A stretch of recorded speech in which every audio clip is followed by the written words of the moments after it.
let me highlight these two videos with AOC. So the first one I want to show y'all is AOC, and I believe this, I don't know how long this video was ago, but this was some time ago where AOC got called out for not having her pronouns on her page. So let's take a look at this one, and then I'm going to show you what AOC just recently decided to do. There, let me go in and check.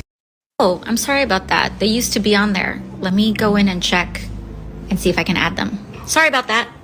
They used to be there. I guess they fell off, but. Why are you apologizing for not having pronouns on your page? This is the quiet bullying that the Democratic Party, that the LGBTQ movement, not the LGBTQ people. I separate the people from the movement. Got to be clear on that. This is the bullying that the LGBTQ community has done, and all these DEI folk, whatever you work in, people just kind of just said, oh, okay, we'll put it on our page. We'll start pushing this. We'll have it on LinkedIn. We'll create it on our Instagram, the he, her, she, whatever. I remember the first time that I was I was on like a Zoom call. I don't even know what it was about. I know who I was on there with, but I think it was like a Zoom it was like some wellness type of thing. And we were introducing ourselves, and they said, everybody, say your, who you are, and then, say your pronouns. And it was to the point, this is kind of, maybe this is embarrassing. Shout out to public school education and William and Mary in Lawrenceville. But when they said pronouns, I had to look it up on my phone. Like, yo, what are they talking about? Like I had to refresh my memory. Like, hold on, what's a pronoun? Like literally I had to do that. Because just the context of the situation just threw me completely off.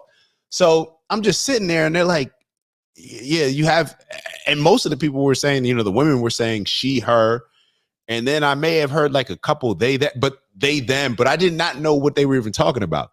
So it was a very awkward situation that I was in. And instead of me just saying like, David, like I'm a guy, like I was like, the dude said he, him, like, and then I kind of probably was like, yeah, I'm him. Like, that type of thing, like whatever. Why is she apologizing?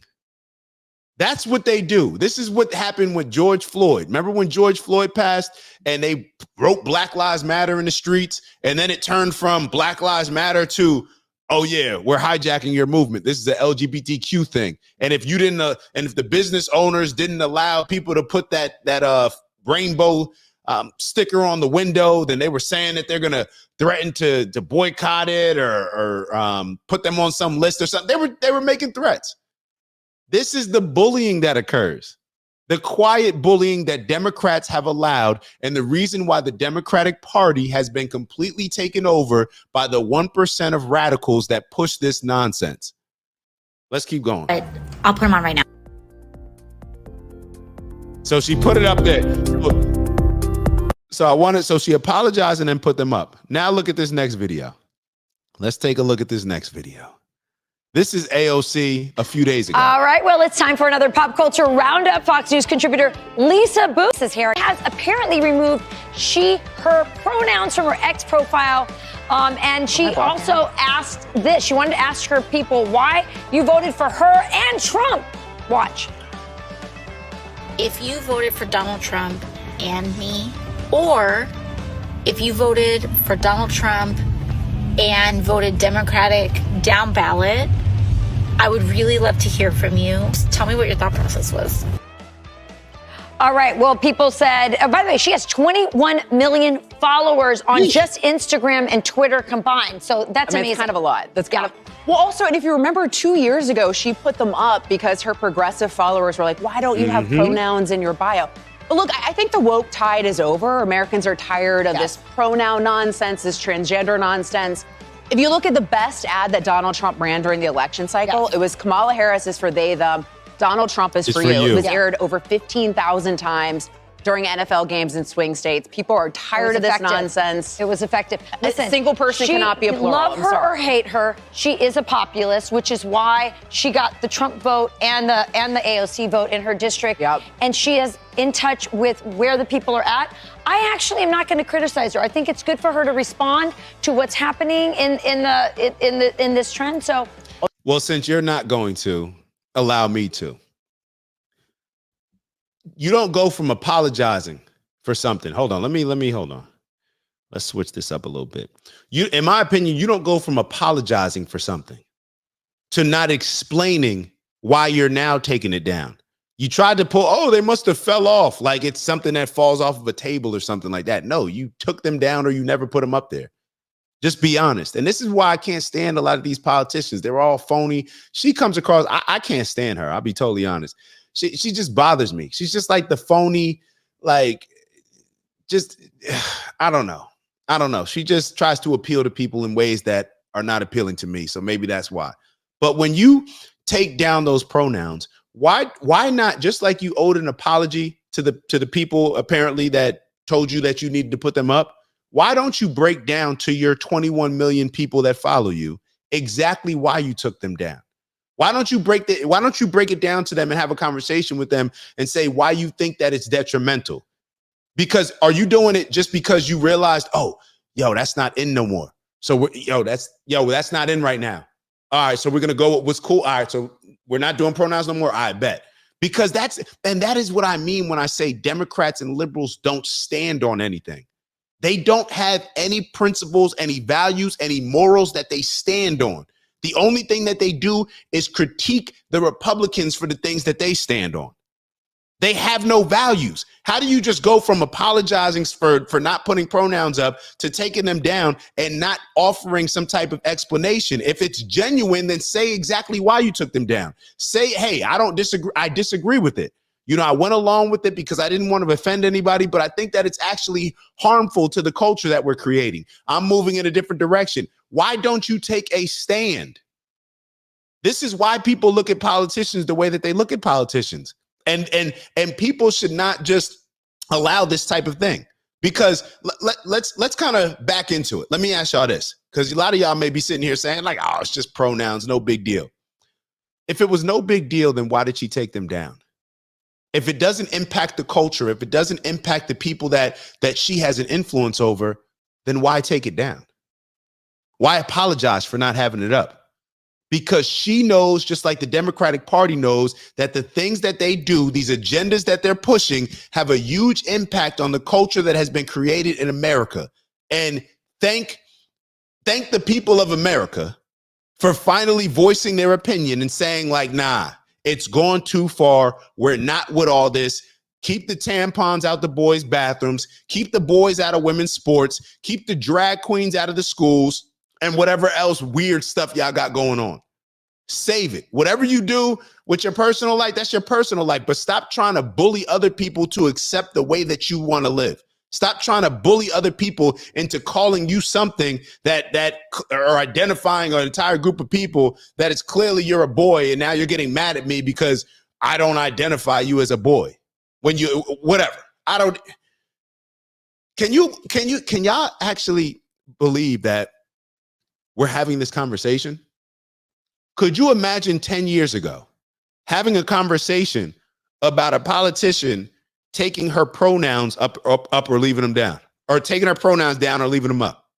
That just goes to show you how extreme and how radical we've become.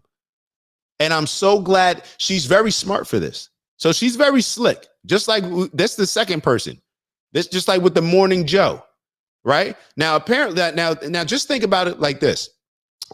A lot of Democrats that probably follow her, and what was her group? I forget what was the group that she was, because AOC, let's be clear, she was already moving a little bit more moderate. What was that group that she was in? With her, Jamal Bowman, Corey, and Talib, or I'm forgetting the name. I forget the name of the group, the super progressive group that she was in.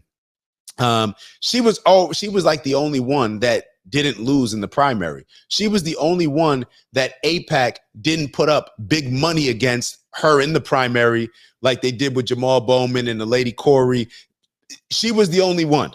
And she had started to change her rhetoric. So she is exactly what Queez just said. She's a chameleon that will adapt, just like Morning Joe and Mika adapted, because they see the writing on the wall and they've probably seen it for a very long time, but they realize like, do I make a stand? Do I take a stand now, or do I wait for, things to die down a little bit and then just try to do it on the low? watch these Democrats. Watch these Democrats and watch these people that are on TV and notice how just watch how they slowly transition their views and their thoughts over, because they know that they are out there by themselves. They're pushing something that they do not even believe in. Oh, shout out to my dad, the Squad. The Squad. That was the name of the Squad. Super liberal, super progressive. She was the only one that AIPAC didn't put up big money against to make sure that they weren't even going to win their primary. She was the only one.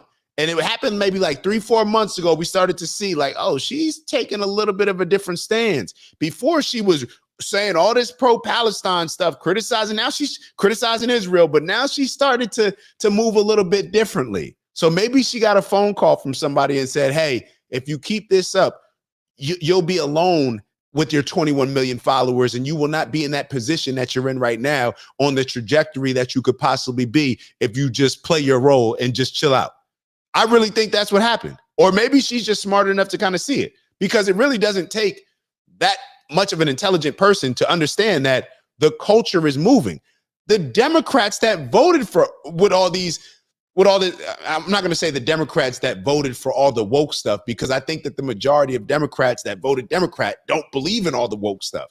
They just excused it or just said, well, Trump's worse, so I'll just vote for the woke stuff anyway. And a lot of the people that voted, I always talk to my parents about this, because when I talk to my parents about the whatever's called the woke stuff, and I hate saying the woke stuff because they hijacked that word. It used to be like, elevated consciously, a deeper understanding, and they just took it and turned it into like a LGBTQ mantra or whatever. So when a lot of these people that still voted Democrat, even though they don't agree with this stuff, a lot of them may be older. So therefore they don't understand, or it's not as, maybe it just doesn't hit them as hard. Like where they were, Social Security I didn't even really know what it was. I just having a conversation with my parents. I'm like, yo, break that down to me. Like, how does it, I never even thought about it. I don't think about it. You know what I'm saying? So it's the same thing with drag queens in schools. My parents aren't having any more kids, obviously. If you're 50, 60 years, you don't really care about what's going on in the schools. You may have your grandkids, but you're not caring about it as much as if your kids are actually in school, or if you're trying to have kids. You may not care about the drag queens in schools. You may not care about these books showing men getting pregnant. You may not care about boys playing against girls in sports. You may not care about these things. But what we're starting to see is that they pushed it too much, and the voters are showing them that they're not with it. So neither here nor there. Shout out to AOC, at least, for being smart enough to recognize it before a lot of other people recognize it. But pay attention to a lot of your favorite Democrats, and just notice if they start to backpedal on a lot of the things that they were pushing. And that's what all this infighting is happening. I think Bill Clinton just came out, if I'm not mistaken, and said that he pretty much said, like, yeah, Democrats got to stop pushing this narrative that the economy's good when people can't afford to pay for this and that. And it's like, Bill, why didn't you say this before the election? You didn't even have to say it to us. You should have just said it to your people. You got enough weight, right? You got enough weight to where you can have some type of influence. I mean, you're not Barack in that party, but I think you could have said something. It's Dak. Just want to thank you for checking out our video and visiting the OG Network. If you enjoyed the video, please make sure that you give us a like. And if you're looking to join a community of inspired individuals striving for purposeful abundance, subscribe. And if you're feeling real generous, share the video with some friends and family. All right, I'll see y'all soon. Ew.